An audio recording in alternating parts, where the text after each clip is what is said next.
Really independent from the fact if this superior guidance has a managerial role or it's not a managerial role.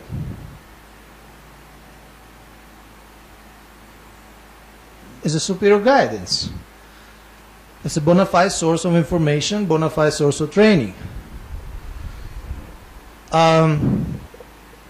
When we took our initiation from a particular member of ISKCON, I don't think we took initiation because he was a GBC. Some of us don't even look up to our guru as a GBC, right? That's something he does, but it's not the first thing that comes to mind. GBC or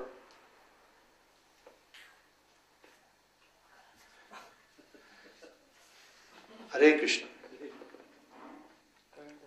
In other words, the establishing the sambandha, establishing the relation, was not based on managerial factors. It's not because he had a position in a particular religious institution that we got inspired, convinced. And we saw, oh, he's bona fide.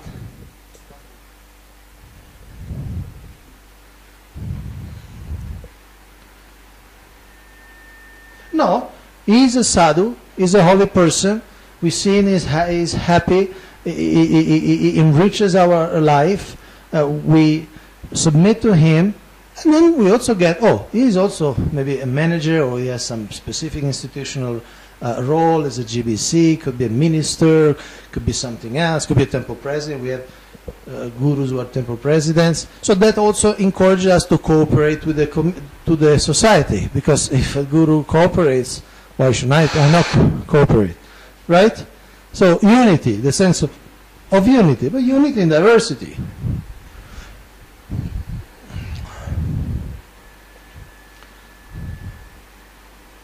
So I was talking with a devotee in the break that it's really a theological issue.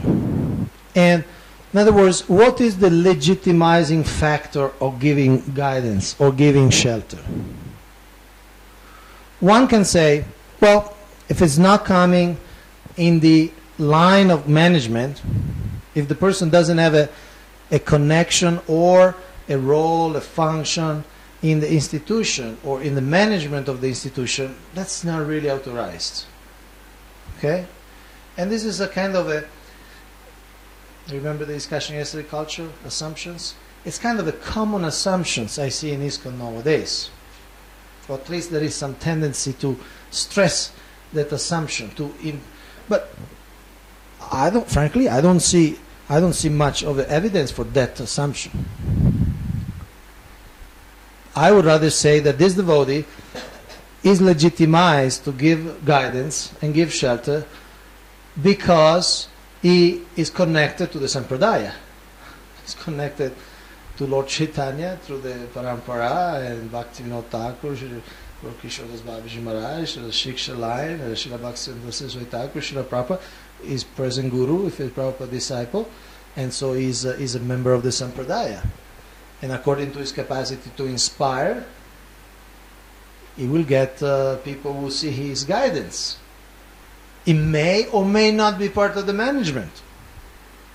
But that's not the delegitimizing factor or the legitimizing factor. Any question? Is it clear what I'm saying?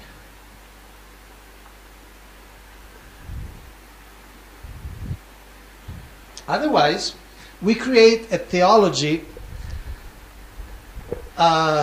in which spiritual authority, spiritual influence is kind of subservient to the management structure. But again, I don't see much reference in the scriptures for that. I don't see it. If you have it, bring it up, please, because we educate each other. I don't see much evidence for that. If the person is initiated, is a bona fide member of the Sampradaya, he has the right and the duty, like we saw the other day, every Grihastha initiated by a sannyasi has the duty to spread Krishna consciousness at home. So that's not brokered or brokered by other management consideration. It's an instruction of Srila Prabhupada to all the grihasthas of the movement that have the duty. So that instruction stays. If there is a temple, if there is no temple, of course Srila Prabhupada wanted cooperation. Of course, if there is a temple, you want to cooperate, you want to work together on different things. But it's not that because you have a relation to the temple, then you have the right to preach. Is it clear? Srila Prabhupada, yeah, 1, 2, 3, 4. Well, since I hit a nerve. Okay. Was Srila Prabhupada authorized to create the International Society for Krishna Consciousness? Yes or no? Was Srila Prabhupada authorized to create the International Society for Krishna Consciousness? Was this effort legitimate? Spiritually legitimate? Okay. Was it because the Gaudiya Math authorized him, or because his guru told him to do it? Okay. Do you think something fundamental, something at the theological level, philosophical level changed, or is still the same principle? Okay, let's see these questions. Murari Prabhu?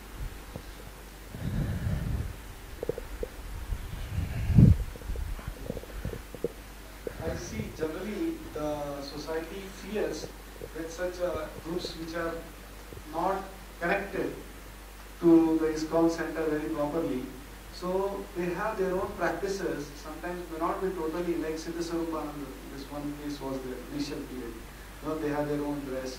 They have some followings like that. Or even to some extent we talk about the mood and vision of Prabhupada. You know, they may have their own different types of practices. Some things they follow. But it goes under the banner that they call, actually, like we have in Pune one case like that, which he is preaching his own center like that. And in fact, when it comes to take support, the name of ISKCON is put, then I am actually connected to ISKCON. And their own things go on also. So this generally... Their own thing like what? Something which is against the principles of ISKCON, you say? At least in Pune case, it's not in a way principle against the ISKCON. Okay. It's happening. But like he's a Grasta devotee. Through money he maintains his own family like that in the name of ISKCON. Through the name of ISKCON. He collects on behalf of ISKCON. Yes. And maintains his own family like that. And the center is not very much connected to ISKCON. But he puts, now we called him, his spiritual master called him, he told him. But still, it's not so much happening. Or even, I meant to say, just like we can say that if a group is alienated or distant, there are always the chances, that they will fall apart, and so many people who are coming, they may get, you can say, swayed away because of this. So generally that is a concern that, okay, these people are coming, like sometimes there is another, they take yatras, group of people, they take them for yatras under the banner of ISKCON. So people, they trust, this is ISKCON, so let us go. But then they are not at all connected to ISKCON, and then they make money out of it. Whole year they can run themselves, and tomorrow, because they are not strongly connected, they fall apart, or their malpractices show, and it causes such an empty placing which happens. So therefore again it fears that if he is connected, then what happens? That his activities are observed and all, so that other people unnecessarily, our society, they will say, ISKCON wale say, ISKCON is doing like this and that. Those things happen. Okay, thank you for bringing it up. See, I will make 3 quick points.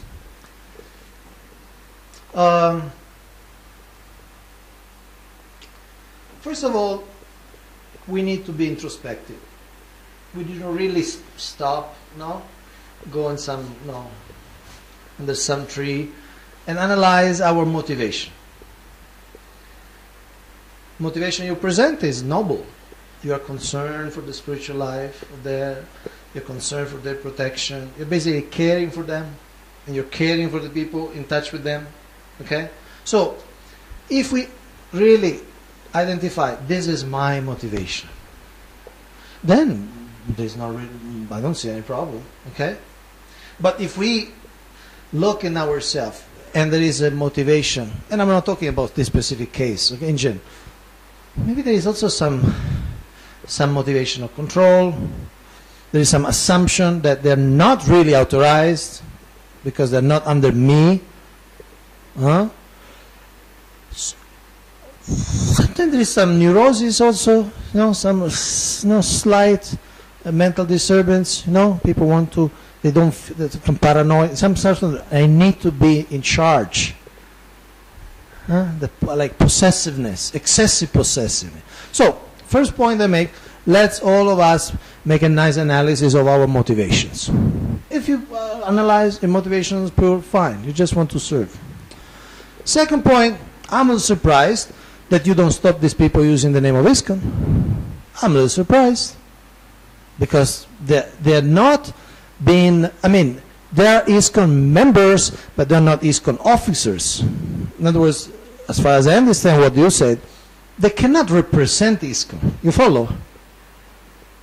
We are all, especially if we are initiated, we are all ISKCON members, but we are not authorized by ISKCON, say, to talk with the Prime Minister of India, right? Or to even to a journalist and represent ISKCON. If somebody asks, what ISKCON thinks about this new law? We may not be authorized. Okay? We may, just like a church. It's not that because you took baptism, you're a Christian, you can speak on behalf of the Vatican. Some Christian in South Africa, just got baptized 3 days ago, and he gives a conference call on behalf of the Pope. Okay? So, I'm a little surprised.